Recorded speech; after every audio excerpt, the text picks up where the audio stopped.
Howdy, my fellow readers. It's another episode of Ghost Readers in the Sky. Today, a review of the novel The Big Sky by A B Guthrie Jr.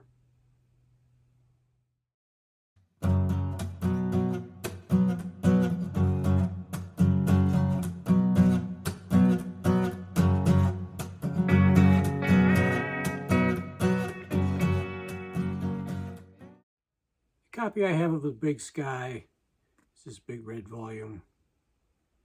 This is part of the Time Life books series. I think they're all in this bright red with kind of the gold embossing. I have B. Traven's Treasure of the Sierra Madre. Maybe others. I know I have those too in this series.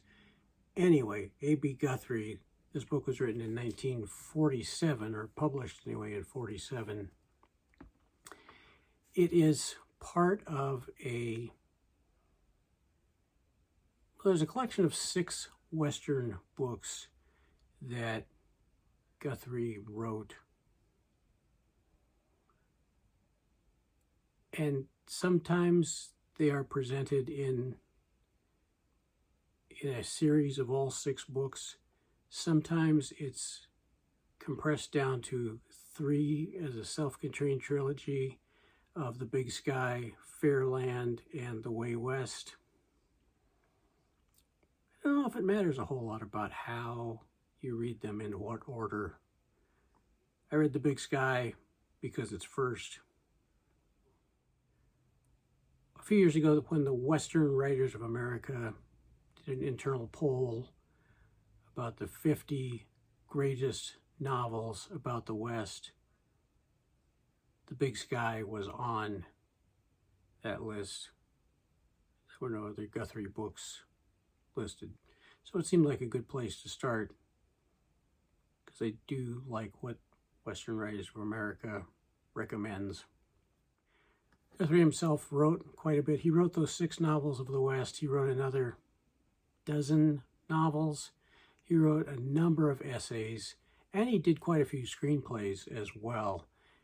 For The Way West, he won the Pulitzer Prize. That was in 1950. And in 1953, he wrote the screenplay for the film Shane, of course based on the book by Jack Schaefer. And for that, he got an Academy Award. Yeah.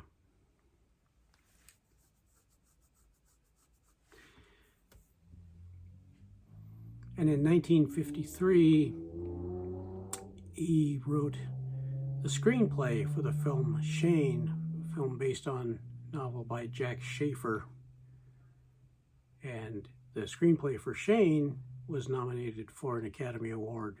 So A. B. Guthrie certainly has not only written quite a bit, but has been recognized for his writing in a couple of different areas, in novels and in screenplays. This is one of the great novels about the mountain men, the fur trappers, the fur traders in the West in the early 19th century. There had been a number of nonfiction books written, both based on journals, going back to Lewis and Clark. A lot of people wrote journals. There were a lot of reporters who had written accounts of the fur trade. Washington Irving wrote some very popular books about the history and the life in the American West of those early European immigrants. So there was a lot happening particularly in the nonfiction world. One, a fairly early one that Guthrie says he relied on as he was putting this book together, is The Oregon Trail by Francis Parkman. Francis Parkman's account definitely stirred up a lot of interest in Americans wanting to travel from back east to the American West. I did a buddy read with Gavin from Genre Books a little over a year ago. It's for June on the Range 2025. And I'll put a link to our conversation about the Oregon Trail. Guthrie also based this on the journals of a trapper named Osborne Russell. So I read Osborne Russell's journals quite a few years ago. But I found out recently when I was talking to a member of our BookTube community, somebody who does a lot of commenting and participation in live streams, Diane Loftus. Diane told me that she had gotten a copy of Osborne Russell, which I had kind of put out of my head, and so it was nice to be reminded of that and be able to share some of that book with Diane.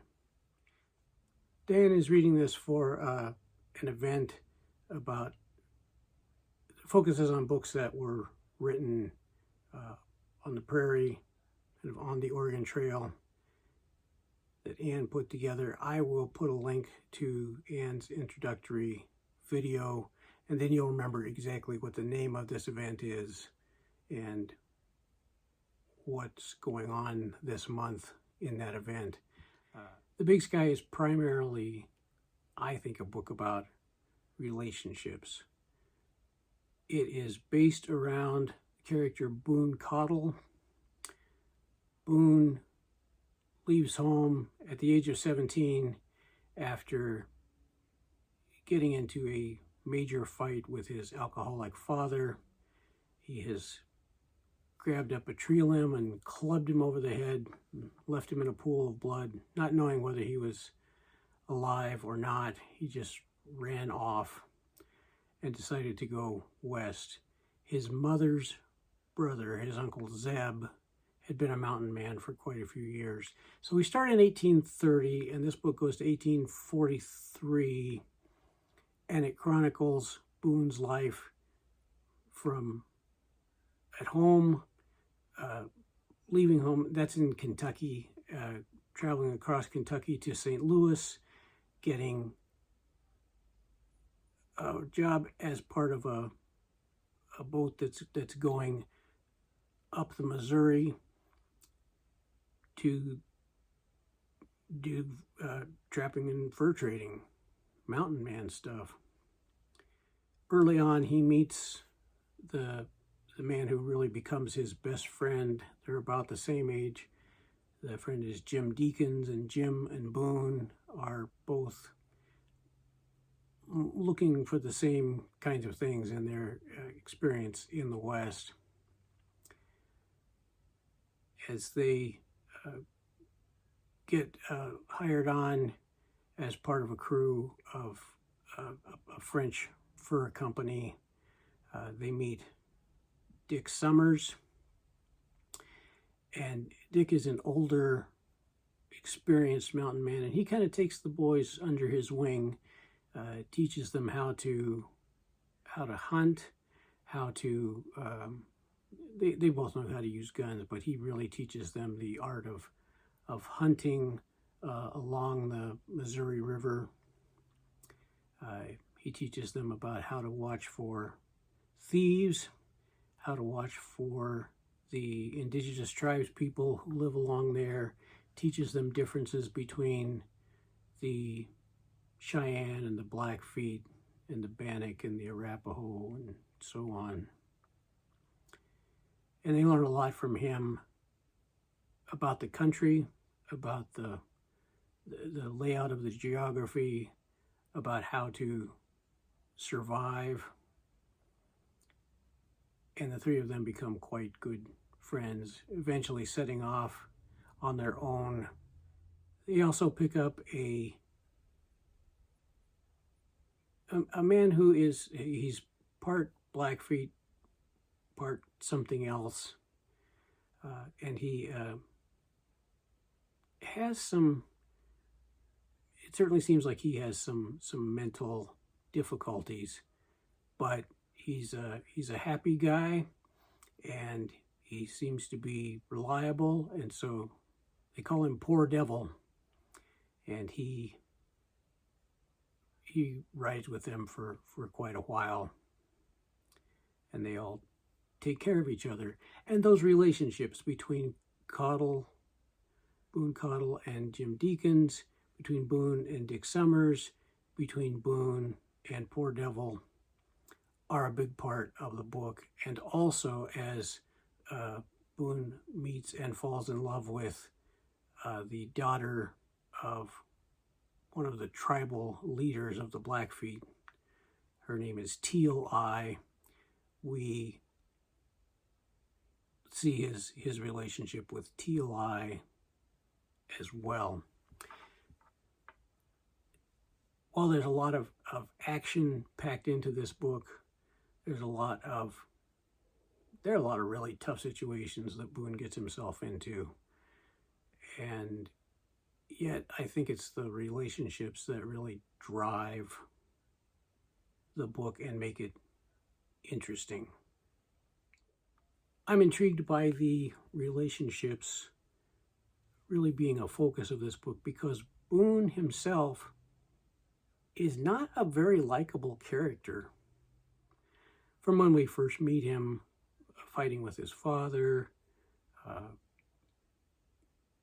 going on his travels, getting in trouble with the law, just pushing the boundaries all the time, not very talkative, very sullen. And he's just not the kind of guy that you would think people would want to spend any time with, and yet he's got a camaraderie with his friends that really is serious and special. They are really bound together in almost a found family relationship. I don't think that's the right word, but it's that style. But it's really hard to like Boone. Dick Summers, very likable. Poor Devil, quite likable. Jim Deakins, I went back and forth, whether I liked him or not. But Boone, I never really liked him, and yet he was a riveting character. There are a lot of descriptions here about the American West. A lot of this book takes place in Wyoming and Montana and Idaho.